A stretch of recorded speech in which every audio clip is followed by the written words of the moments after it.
ဟယ်လိုအားလုံးမင်္ဂလာပါဒီကနေ့မှာတော့လက်ဖက်ကိုအရွက်စုံနဲ့တုပ်ပြပေးပါမယ်အဲ့ဒီထဲမှာပန်းကုတ်ပြီးဝင်လဲပါပါတယ်ဒါလေးတွေကတော့ပုံထဲမှာမြင်တဲ့အတိုင်းပါပဲရှင်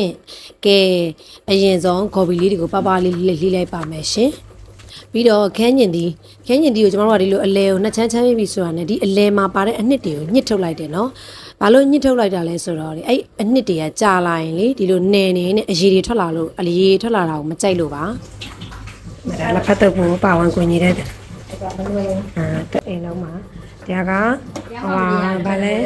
ဟွာလုတ်တဲ့သူခင်းရင်ညက်တဲ့သူတရားကကော်ဖီဆေးတယ်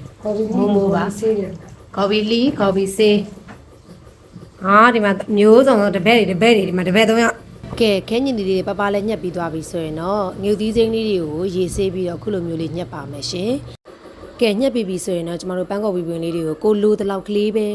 အနှဲငယ်ထည့်ပါမယ်ပြီးရင်တော့သူ့ရဲ့ဒီရိုးတံလေးတွေပေါ့နော်ရိုးတံလေးတွေကိုလည်းထည့်မယ်ပြီးတော့ပန်းမွင့်အဖူးလေးတွေကိုလည်းထည့်ပါမယ်ရှင်ဒီပန်းကော်ပြီးပင်ကကြတော့များသောအားဖြင့်အညာဒေတာမှာပဲထည့်ပြီးတုပ်စားကြတာများတယ်ပေါ့နော်မစားဘူးသေးတဲ့သူတွေကမကြိုက်တာဒီအစိမ်းရောဘာလို့လက်ဖက်တုပ်နဲ့တွဲစားရလဲလို့မေးအရန်စားလို့ကောင်းတယ်ထုတ်နဲ့စားကြည့်ပါတစ်ခါတော့တုပ်စားကြည့်ပါကဲသမ ्या သီးလေးကိုလည်းအစင်းသင်လီးထားပါတယ်အားလုံးလည်းညက်ပြီးသွားပြီဆိုတော့ကျွန်မစုံပစ္စည်းလဲစုံပြီဆိုတော့လက်ဖက်တုပ်ကလေးကိုစတုပ်ပါမယ်ရှင်ပန်းကုတ်ပြီးမှာကြတော့ပိုးမွားလေးတွေပါတတ်တာဖြစ်တဲ့အတွက်စားလေးအနည်းငယ်ထည့်လိုက်မယ်ပြီးရင်တော့ခဏရေစိမ်ထားလိုက်မယ်ပေါ့နော်ကဲဒါလေးရေစိမ်ထားပြီးပြီဆိုရင်ကျွန်မလက်ဖက်စတုပ်ပါမယ်လက်ဖက်ကကြတော့ကျွန်တော်တို့အိမ်မှာကအခုကနေပြီးသားအစင်နဲ့ရှိတာဖြစ်တဲ့အတွက်လက်ဖက်2စွန်း3စွန်းလောက်ထည့်လိုက်မယ်ဂေါ်ဘီကတော့ကိုလိုတလောက်ကလေးနည်းနည်းချင်းစီထည့်ပေါ့နော်ဂေါ်ဘီအရင်များဝိုင်းရင်လည်းစားလို့မကောင်းတာမို့လို့ပါပြီးရင်တော့စီလေးစထည့်ပါပြီဒီလိုအရွက်တွေနဲ့တုပ်တဲ့နေရာမှာငပြာရည်ကအဓိကပါခုနကထည့်တာငပြာရည်ပါငပြာရည်ကမနန်တဲ့ငပြာရည်ကောင်းကောင်းလေးထည့်ဖို့တော့လိုပါတယ်ပြီးတော့တံမြာသီးလေးညှစ်မယ်ပြီးရင်အရွက်တွေအကုန်လုံးကိုနယ်လိုက်ပါမယ်ပြီးရင်တော့မမီတို့အိမ်မှာအချိုအတွက်ပေါ့နော်ကိုသုံးနေကြချုံမုတ်ထည့်ရင်ချုံမုတ်သုံးရင်ချုံမုတ်ထည့်ဟင်းခတ်မုတ်သုံးရင်တခြားဟင်းခတ်မုတ်ထည့်ပါ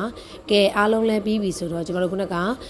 စားငံရေစိမ်ထားတဲ့ပန်းကော်ပြီးပွင့်လေးတွေကိုရေဆေးပြီးတော့အတုပ်စုံထဲကိုထည့်ပြီးတော့နယ်လိုက်ပါမယ်ပြီးရင်တော့နောက်ဆုံး main အနေနဲ့ကပဲကြော်ကိုဒီမှာအများကြီးသုံးစရာမလိုပါဘူးလက်ဖက်ကိုအရွက်စုံနဲ့တုပ်စားတာဖြစ်လို့သူကလက်ဖက်အသားများအရွက်စုံများလေးစားရတဲ့အရာသာမျိုးပါအကြော်လေးကိုတော့ short ထည့်ပါမယ်ရှင်short ထည့်ပါမယ်အခုဆိုရင်တော့ကျမတို့ကငရုတ်သီးလည်းထည့်ထားတယ်ချင်းငံဆက်အရာသာထိမိကွိလက်ဖက်တုပ်လေးရပါပြီရှင်နေရာဒေသတစ်ခုနဲ့တစ်ခုမတူလို့ကဲကိုမိတ်ဆွေတွေဘက်မှာရောလက်ဖက်အရွက်စုံတုပ်သေးကိုဘလို့အရာတွေထည့်ပြီးတော့တုပ်စားကြလဲဆိုတာလေးလည်းမှန်းခဲ့ပေးပါအောင်ရှင်